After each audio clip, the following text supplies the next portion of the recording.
Be ready. 5 seconds.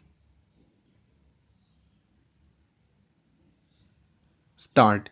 Mr. Deputy Speaker, Sir, we are happy to debate this important subject once more. As you know, the defense debate should necessarily concern all of us, and it should be based on a national consensus. It is not a one party business or a one man show. It concerns the entire nation, its security and liberty, as without a strong country, everything else has no meaning. Therefore, all valid viewpoints expressed must be taken into account in evolving such a policy. We have been warned about various threats as evident in this report of the Defense Ministry, and my only criticism, if at all I should say, is that a time has come when this nation expects that those threats and our counter postures to meet those threats must be spelled out more wisely. By this I mean that one who studies this report, unless one has access to various other documents available in abundance elsewhere, one cannot arrive at a position as to what exactly we are trying to do in order to meet the so called threat which I certainly assert there is. I think a time has come when the country should be taken into confidence, when the members of parliament should be taken into confidence as to what exactly we mean and what exactly we are going to do, and a slightly better understanding should be reflected by the defense ministry towards this point.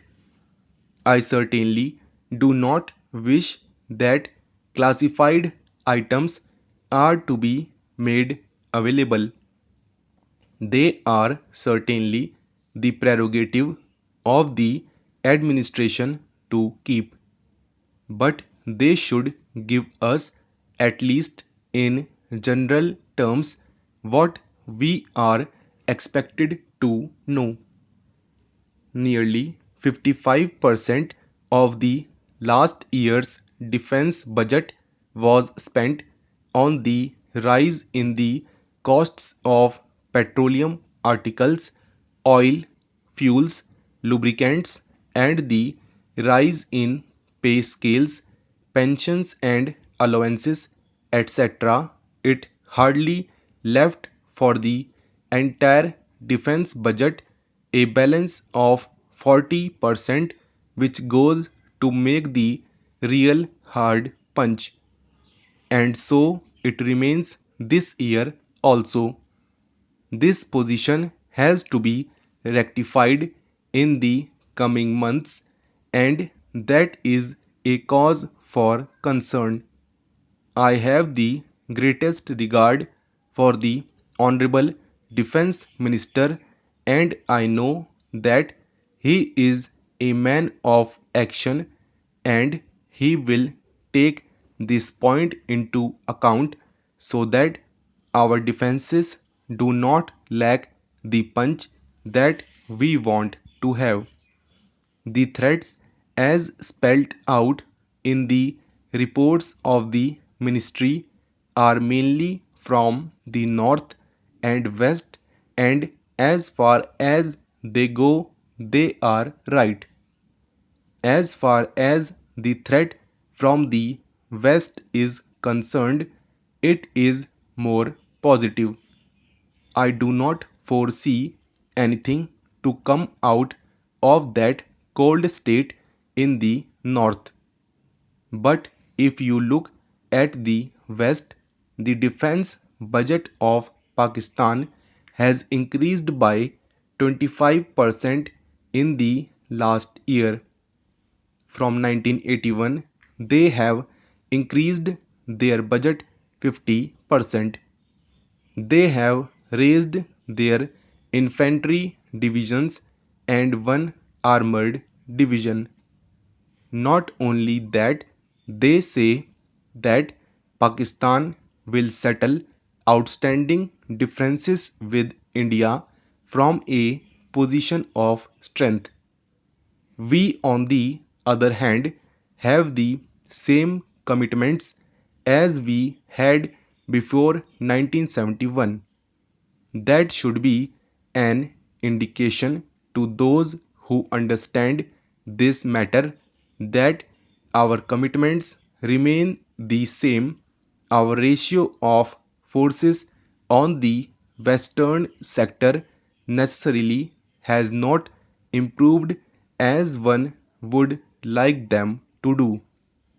Together with this, the leadership of Pakistan is known for diverting the attention of their people from the various troubles that they have inside their country and creating tensions along the western border which concerns us.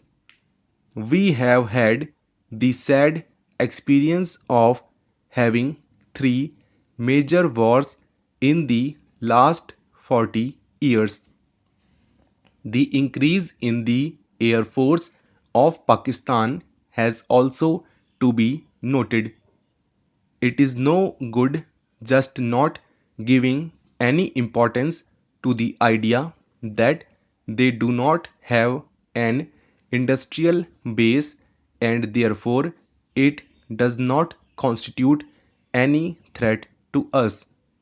I beg to remind the House that initially and basically they and we are from the same race, from the same stock, possessing the same skill and the same resourcefulness. So, one should not underestimate the capacity that they have for doing all this. I wish to say in all humility that specially attention must be paid towards this. They are now getting in the pipeline perhaps some more missiles and more anti-tank weapons and aircrafts which give them a qualitative edge over us. Now, the other factor that needs to be taken into account is China's own way of thinking. Compelled by its own national security angles, it has left its old narrow position and has now gone into a lot of technical and technological cooperation with the Western countries. So there should be no doubt that when production starts flowing out of China in this new generation of armaments, it will certainly flow into the pipeline to Pakistan.